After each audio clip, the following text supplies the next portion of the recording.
Preface. Buddha's Teachings. The teachings of Lord Buddha in the course of 45 years of his Buddhahood have been divided into three collections called Tipitaka in Pali, meaning three baskets, literally. The first collection is known as Suntapitika.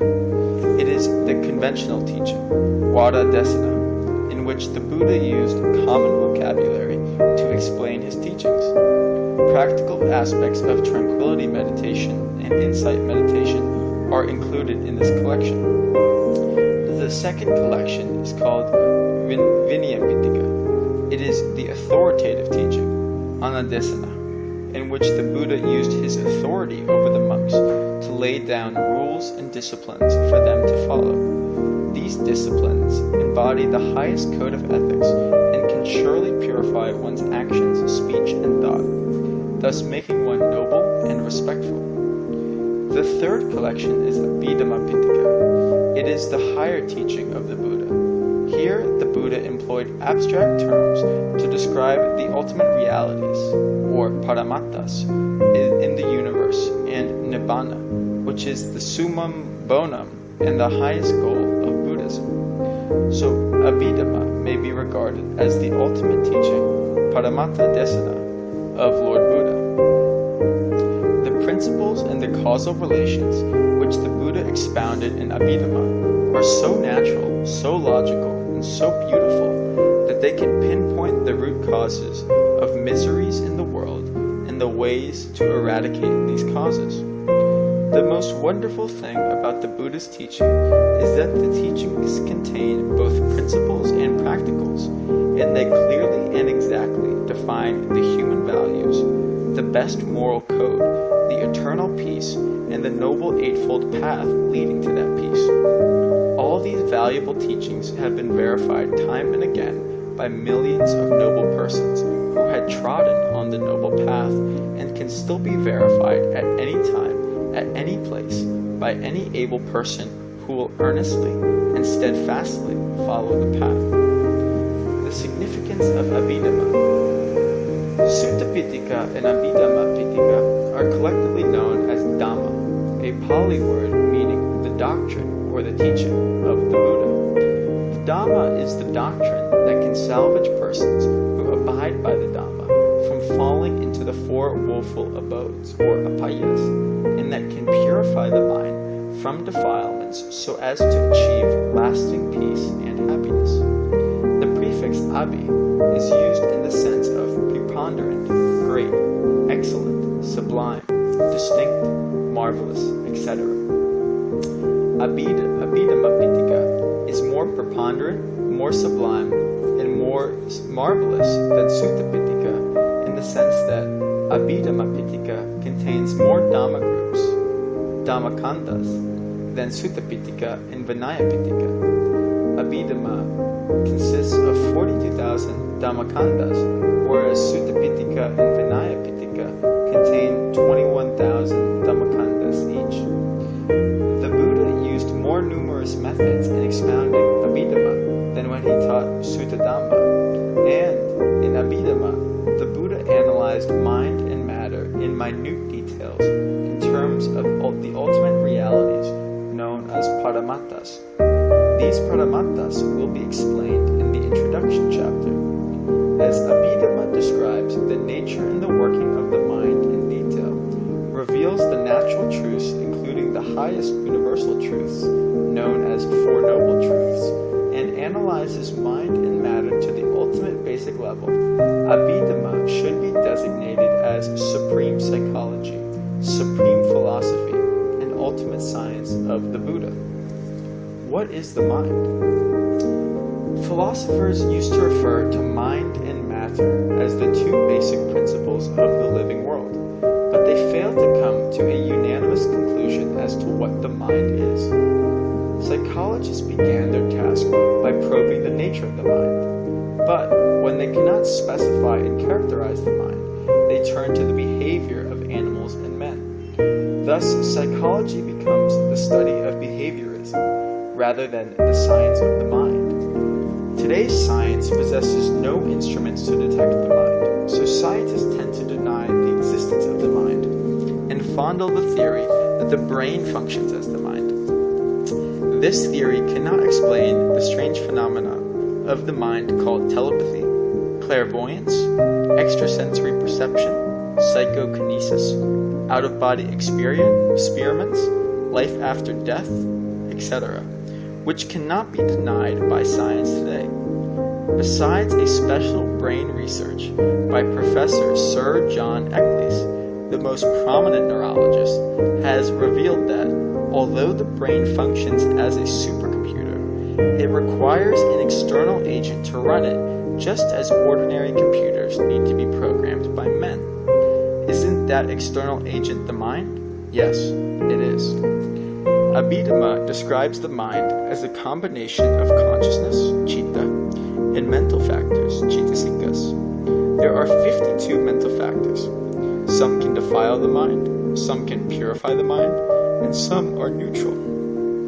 The total number of possible combinations between consciousness and mental factors is 121. These combinations account for the various states of mind. They explain fully why the mind is sometimes bad and sometimes good, sometimes sad and sometimes happy, sometimes wicked and sometimes noble, etc. In the practical aspects of his teaching, Lord Buddha describes several ways for developing mental concentration, or samadhi. When the immoral mental factors such as greed, or lobha, anger, or dosa, restlessness, udecca, remorse, kakucha, doubt, vicikiccha, sloth and torpor, tinamida, are subdued not to arise in the mind, then the mind is in an unperturbed, peaceful, and lucid state. This is the state of neighborhood concentration, or access concentration. Upachara samadhi, meaning it is close to absorption, or jhana. At the state of access concentration, since defilements are absent from the mind, one enjoys tranquility and peace unmatched by sensual pleasure. A higher bliss is enjoyed when one can raise the degree of concentration a little higher to jhana concentration. In the jhana state, the mind remains focused and fixed at the meditation subject for hours. After developing 4 rupa jhanas and 4 arupa jhanas, one can go a step further to develop supernormal knowledge, abhinya. There are 5 mundane or lokiya supernormal powers. 1. Divine powers, irivida.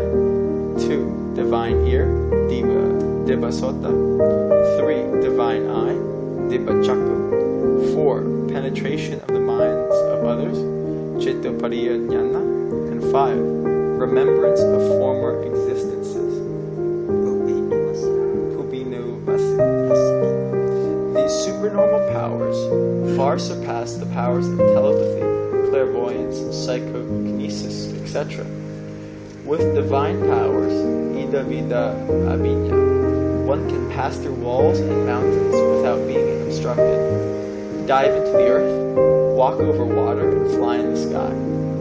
With divine eye, one can see the woeful abodes as well as the celestial worlds of deities, or devas, and brahmas, and the beings who are dying and being reborn in the 31 planes of existence according to their kamas, or volitional actions. With Chaitopariya Jnana, one can see the minds of others and know their thoughts. The attainment of these supernormal powers is not, however, the goal of Buddhism. The penetrating power of the mind, accompanied by access concentration, or jhana concentration, is utilized to observe the arising and the vanishing of mentality, consciousness and its concomitants, and materiality, ultimate matter, in the body. These mentality and materiality are invisible, even under electronic microscopes, but they can be seen by the concentrated mind eyes. By meditating on the 3 common characteristics of mentality and materiality, namely impermanence, or anicca, suffering, or dukkha, and not self, anatta, and also on the causal relations between mentality and materiality, one is treading along the Noble Eightfold Path, and will sooner or later attain the first magga and phala, path consciousness, and expression. Then one becomes a stream winner, or noble person, who can enjoy the unique bliss of Nibbana as much as he likes, and who is fully guaranteed never to be reborn in the woeful abodes again. The stream winner, Sotapanna, can enjoy the transcendental peace of Nibbana whenever he chooses. If he continues with his Vipassana or insight meditation, he will realize the 3 higher path wisdoms and 3 fruition wisdoms in due course and become an Arahant, or perfect one, in this very life. Even if he does not continue with his Vipassana meditation, the stream winner will automatically become an Arahant in due course. In the Arahant, all the defilements are completely uprooted and destroyed. Since these defilements are the real causes of all miseries, their total destruction means complete happiness and eternal peace for the Arahant. Thus, by purifying the mind from all defilements, which cause miseries and debase a person, one can become an Arahant, who is among the noblest persons in the worlds of men and devas, and who can enjoy the highest and lasting peace of Nibbana forever. So, to become an Arahant is the correct goal for men and deities, and this highest goal in life is attainable only through the correct analysis and understanding of mind and matter, as taught by Lord Buddha in Abhidhammar. It should be emphasized here that whatever the Buddha had taught us out of his omniscience and own experience can be known and verified by any able person with his own experience. He also showed the way how to do it. An intellectual treatment. Abhidhamma deals with the realities that really exist in nature. It correctly and microscopically analyzes both mind and body, which constitutes this complex machinery of man. It describes the 6 sense doors in man, the 6 senses coming from outside, and the arising of cognitive processes when the senses come into contact with the sense doors.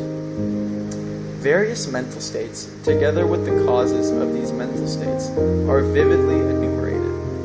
Wholesome and unwholesome thoughts and their consequences are elaborated. Also, the process of life and death, and that of rebirth in various planes, under the common forces, are clearly explained. Both mentality and materiality are very short-lived. They arise and perish in the order of a trillion times per second. So the view that consciousness flows like a stream, as propounded by some modern psychologists like William James, becomes extremely clear to one who understands Abhidhamma. The law of dependent origination and the law of causal relations are treated systematically and thoroughly in Abhidhamma. These laws find no parallel in Western philosophy. Finally, the 4 great noble truths, i.e., the noble truth of suffering, the noble truth of the cause of suffering, the noble truth of the cessation of suffering, and the noble truth of the path leading to the cessation of suffering, clearly come to light as one goes through the Abhidhamma. These 4 noble truths are the ultimate universal truths that encompass all the causal relations in mundane as well as in supramundane levels. Those who can vividly see these noble truths with their concentrated mind eyes will become enlightened as noble persons. The essence of Buddha Abhidhamma. Just as natural sciences investigate the natural laws that control natural processes, so also Abhidhamma investigates the natural truths that govern natural processes. But the levels of treatment are different. All natural sciences, such as physics, chemistry, biology, geology, geography, engineering, electronics, and medical science deal with matter and energy, the physical aspects of nature. Even psychology, which goes after behaviorism, cannot pinpoint the mind and analyze it yet. But it is the mind which leads the world in the life of everybody.